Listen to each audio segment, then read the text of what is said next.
Hey, also, this is just a disclaimer for the 7.3 right here. Here she is on the engine stand.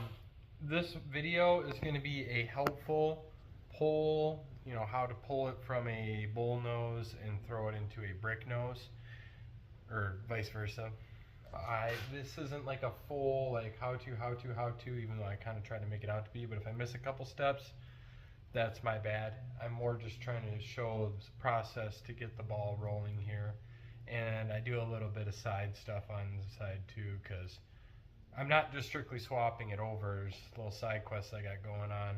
Like, for example, finding what's dangling around in the bottom end. I found out was just a piece of an old lift pump.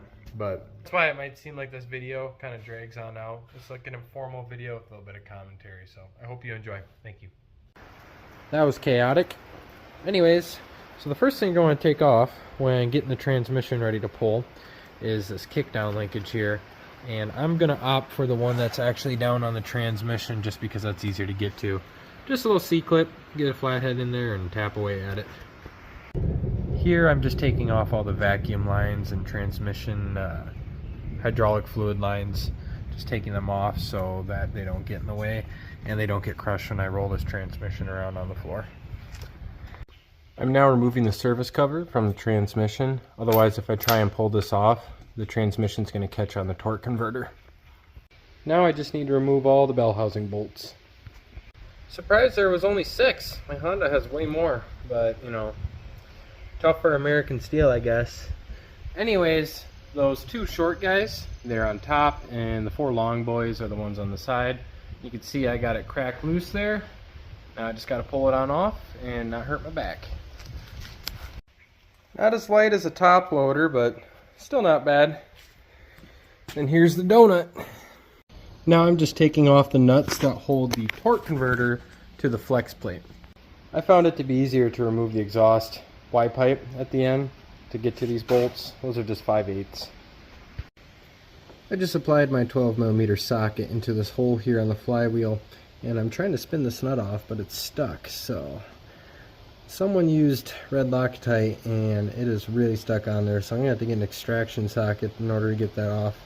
And in case you're unfortunate like me, I got the 3/8 drive socket extractor set. The size is a 1/2 inch, so that's the size you'll need. I got the set because I wasn't sure if I needed a 14 or 13 or whatever, but 1/2 inch works. So you're going to want to hit this with a torch first, because chances are they use red Loctite on those nuts, which makes sense, but if you're not careful, this could happen. Make sure you got an oil pan at the ready, because that torque converter might still be full of fluid. In fact, it probably is still full of hydraulic fluid. Now to take off the flex plate, it might be a good idea to take that kickdown linkage off from up there because it gets in the way. But anyway, so you just got these bolts here. Looks like mine came with missing ones, so like the 5th piece of evidence to show that this has definitely been taken apart before.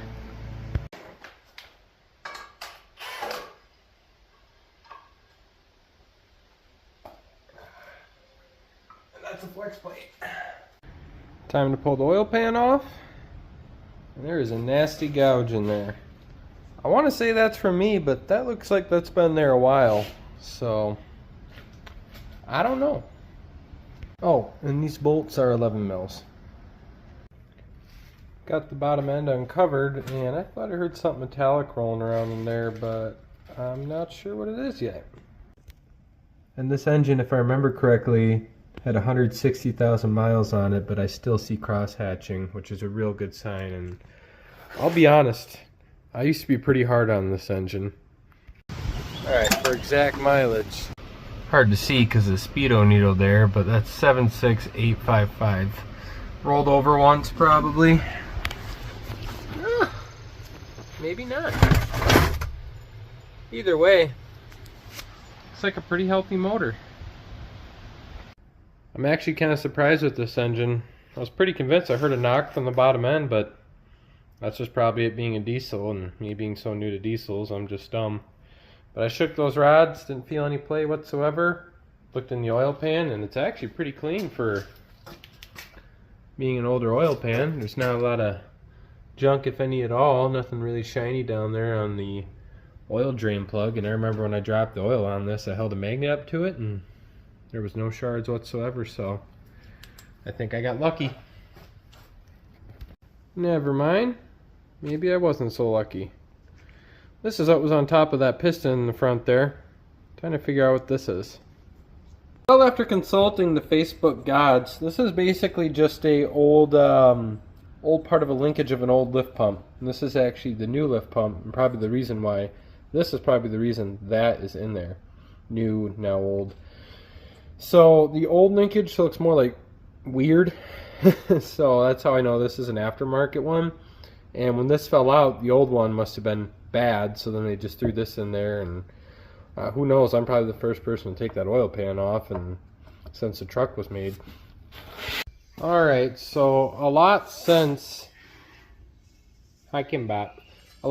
has elapsed since my last video on this, but right now I am just doing like a custom, because I have to adapt this harness to my Bullnose, which is a complete different plug-in. So I just need to figure out what each of these plugs are, which sensor they go to and whatnot, and then just basically cut and splice it into the Bullnose. So I'm going to take note with my multimeter on which each plug is for each location, and then I'll know like, hey, that top left, that's coolant temp sensor, blah blah blah blah blah.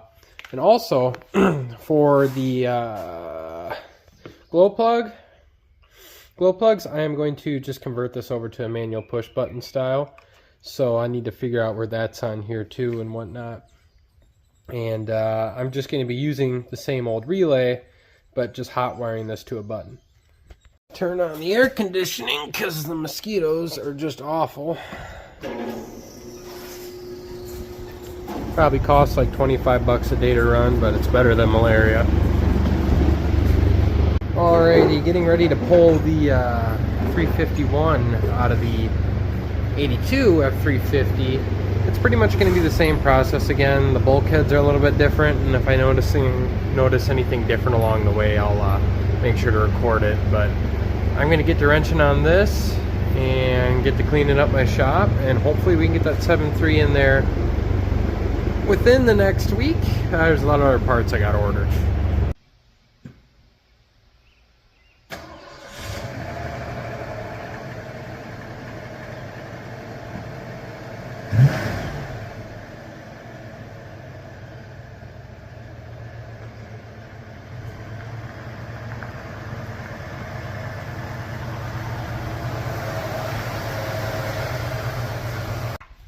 So the same thing here pretty much applies to the Bullnose. I just know that the front radiator supports are a little different, but I'm just going to get pulling this engine and get that 7.3 in there.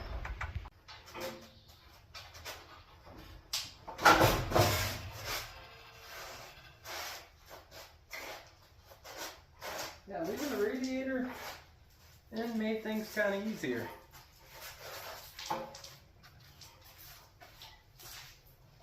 Well, here she is with the radiator out and radiator support, all that good jazz. And soon I'm just going to start unbuttoning all the stuff that the engine connects to the frame, get those mounts out, probably disconnect it from T19 back there, or T18, and then just throw that John on in.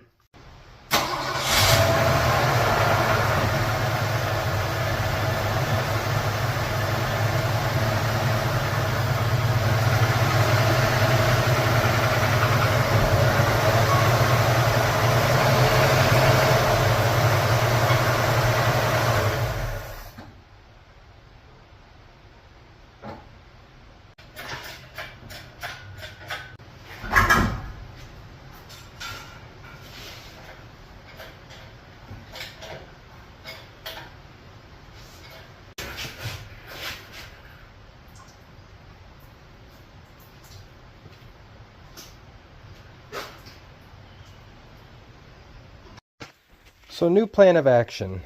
I'm just going to take the diesel mounting plates and see if they bolt up on here. It looks like they'll line up over here, but over here I'm a little skeptical. here is the gasser mounts. These looks like they just bolt in from a couple bolts up here and here, and I think I felt one or two back here. So I'm going to take those out and then see if those plates mount in, and if they do, we might be in luck. Passenger side 351 Windsor motor mount taken out. These right here are 15s and the nuts are 18s. Now, if we take the diesel plate, we shouldn't have any clearance issues. And that, for the most part, looks like I'll have to drill holes on the bottom and make some things work, but looks like the plate pretty much just bolts up. Now, here's the driver's side. Same story, gotta remove that back mount so that lip can sit over. However, we got one small problem, and that is these inner bolts that are underneath here are held in by rivets. You know, not the easy ones on top, these are bolts, but the ones back here, if you can see them, are rivets. So I got a quick idea on how to get around that.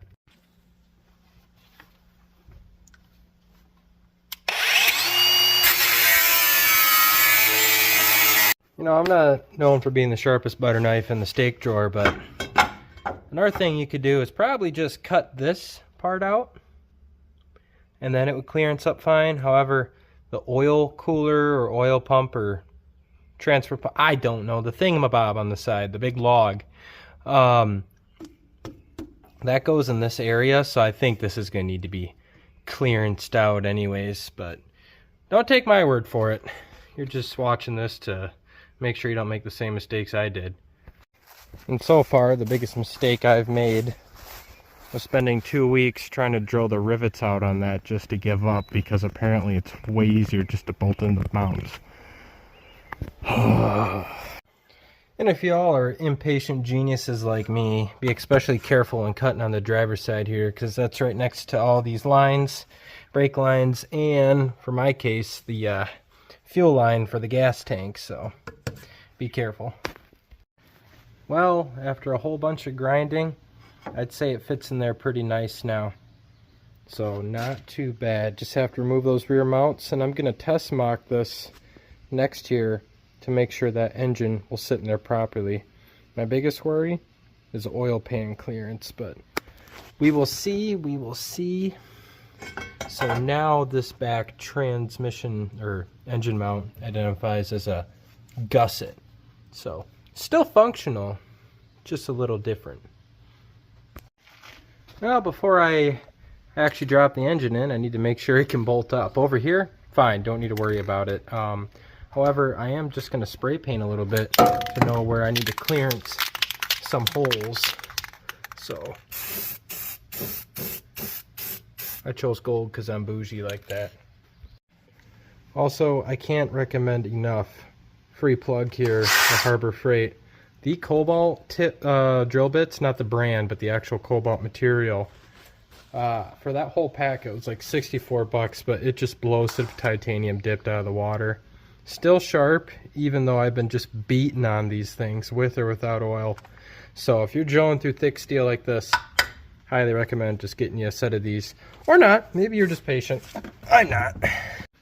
And of course, I'm just reusing these old bolts here from these to actually bolt these in. And those are a 15/32 size. So 1/2 inch, either or, tomato, it'll work. And when I say 15/32 or 1/2 inch, I mean drill bit. Boom. Professionally clearanced. I mean, look how round those edges are.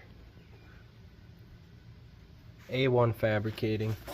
Alright, next up this side. And albeit, if the lower knuckle for the front arm, I don't know if y'all can see it, but you see that hole right there? That's exactly where,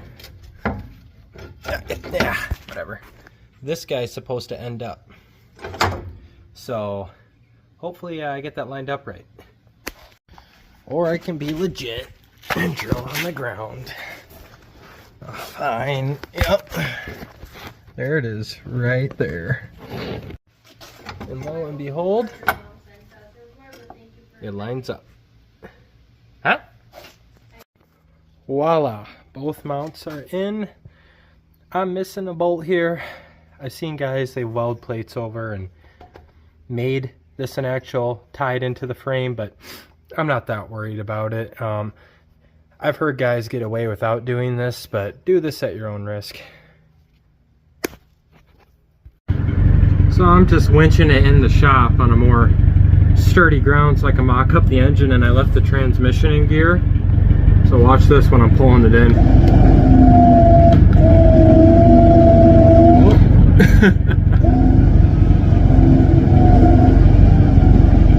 I put that neutral, but this is good content. Alright. These load levelers are nice till they're not, because when I was originally pulling this out, I couldn't adjust it because it was getting stuck on the fuel filter tower. Granted, I could just take that off. And now I can't put it in because the wiper motor is getting in the way. So there's just no winning. So I'm gonna have to take that wiper motor out just so I have a little bit more clearance to actually get this back in. And actually that probably won't even work. So I'm not sure what I'm gonna do here. But right now the engine's sitting in the truck, just not in the right spot. If this isn't a sight for sore eyes, I don't know what is. Anyway, she's in. You can tell tension's pretty much off of that. It sat in both the mounts just fine. And also, I would like to elaborate on definitely cutting that back gasser mount there, because if we get on underneath here, like such, you don't need to use the phone flashlight. Right there is the oil filter, pump, cooler, thingamabobber. And right there is where the mount would be. I guess it's kind of hard to tell in video, but pretty much right where that oil filter would be right there would be where that gasser mount was. So I'm glad I cut that out of there. But she's in. And I was really worried about this cradle here hitting the oil pan because they're different depths. But it all worked out in the end. I mean, it clears, as you can tell. So it's in. Now I just gotta take this trans out because it makes sense to take the trans out after you put the engine in. I'm just happy that this works. Oh god, I need a beer.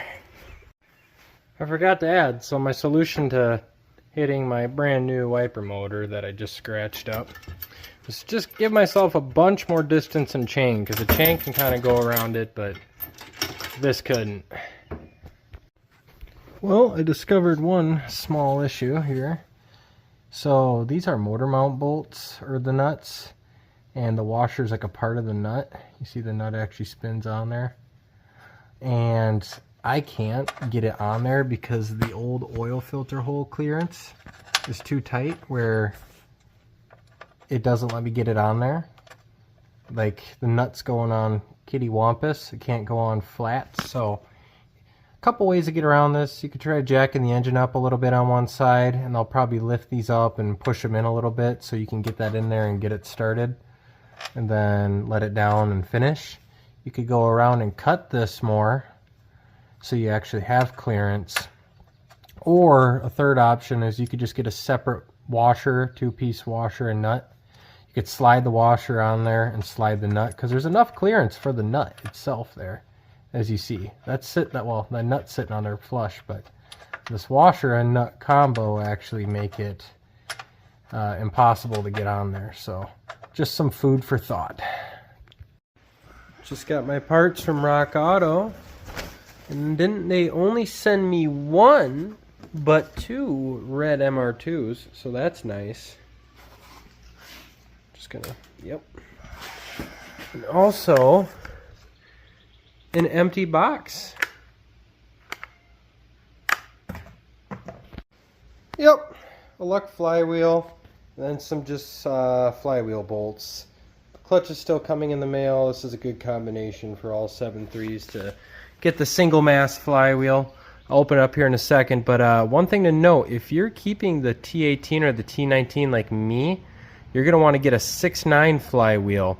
and not a 7.3 flywheel. Otherwise, I hear it won't fit inside the bell housing of the actual T19 or T18, whatever you pick to choose. Well, here's something to note. These are the flex plate bolts, and they're single use and they're not long enough anyways. I was just putting them in there for reference. So the flywheel bolts you get off of Rock Auto, one, too chunky, fit in the hole, and two, they're already way too short. This is already short, so gonna have to figure something else out, but stuff like this is inevitable.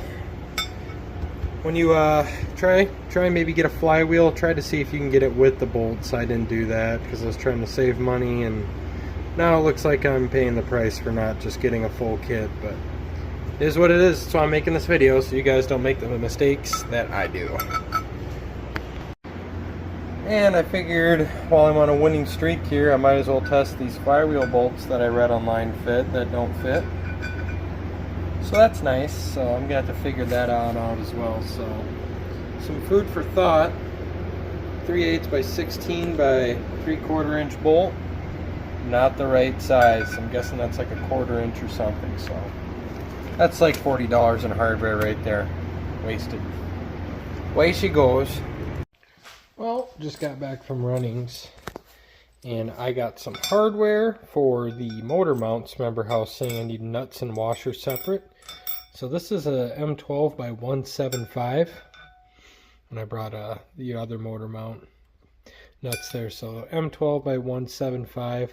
Then these are just some sturdy grade 8 washers, just to really hold all that torque in there that the naturally aspirated 7.3 makes. So these flywheel bolt holes, or sorry, not flywheel bolt holes, these pressure plate bolt holes are 5/16 by 18. So that's the issue I've been running into, is I originally ordered those 3/8, but I chalked up some reference bolts I had off of my Ford 300. This is for the tappet cover. I put it right inside the caliper there, and it came out to about 300 thou, which translates to 5/16. So I ordered some. I got the Mr. Gasket bolt set, 6 set. I believe the part number was 911. I hope that helps. Also, I ordered a new flywheel bolts for the single mass flywheel conversion, because originally these were dual mass, or the 7.3 dual mass, whatever, regardless. And you're going to want to keep this spacer, because that helps obviously space things out correctly. And these I bought from Russ Repair. He's pretty much the guru, everything. If you need 6.9 or 7.3 IDI parts, that is where you go. Shameless plug. But anyways, so you don't need to go through this struggle I have been going through for the past couple weeks. 5/16 by 18 thread. I'd advise getting an actual like flywheel dedicated bolt, because they stretch, and if you use a normal hardware store bolt, obviously the chances of this are probably low, but you'd probably, if that were to happen, or if you use just standard bolts for the flywheel from the hardware store, this could come flying off, go through the trans tunnel, and cut off your leg. So it's worth the investment in time just to buy the proper hardware and just wait for it to come in the mail, because you can't lay her down if you don't got legs. Also, my chickens insist on laying their eggs behind the mat gas and not their perfectly good chicken house out there. I shut the door because I had to lock one in there, because she was absolutely refusing to lay eggs in there, even after I picked her up and brought her over there 3 times. And it looks like I'm going to have to do the same with this last right here. Well, just got the luck clutch. Unfortunately, it's the non-asbestos flavor. I was really looking forward to just breathing in asbestos every time I let off the clutch, but it's the way she goes. Alrighty. I opted for the, I think this is the 11-inch or 10-inch disc. Here's the part number right here. So I've heard of people running the oversized clutch in case they're hauling more, but I've also heard of that not fitting in the bell housing. And this just fit in the bell housing, so I think playing it safe was the best choice for this combination.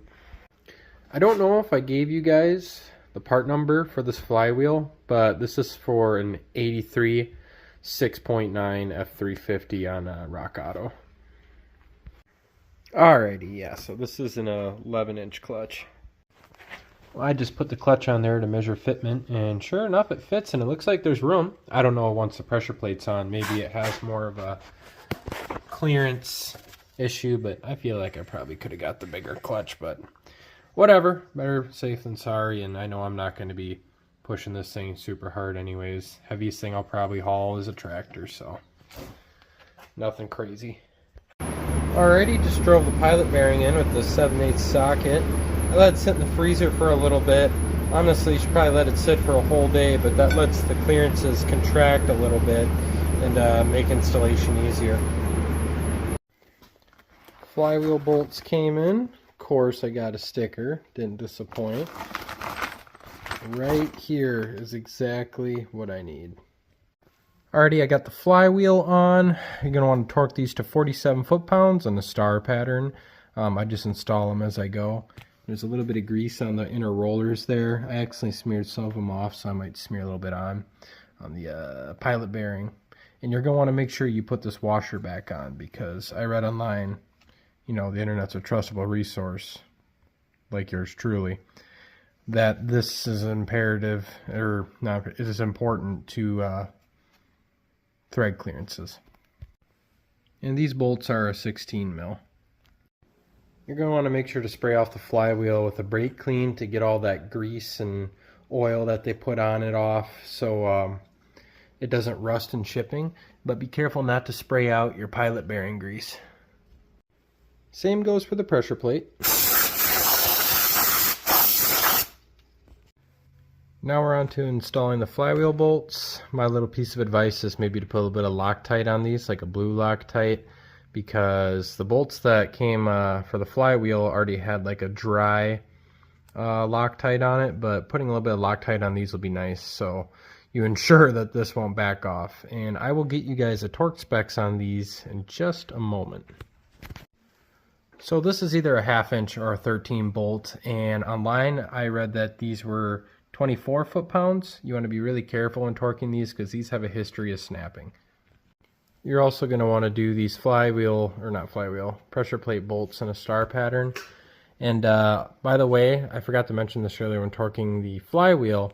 I just took a random bolt and threaded it on the back here into one of the flywheel holes. And that just prevented it from actually turning over as I was torquing everything.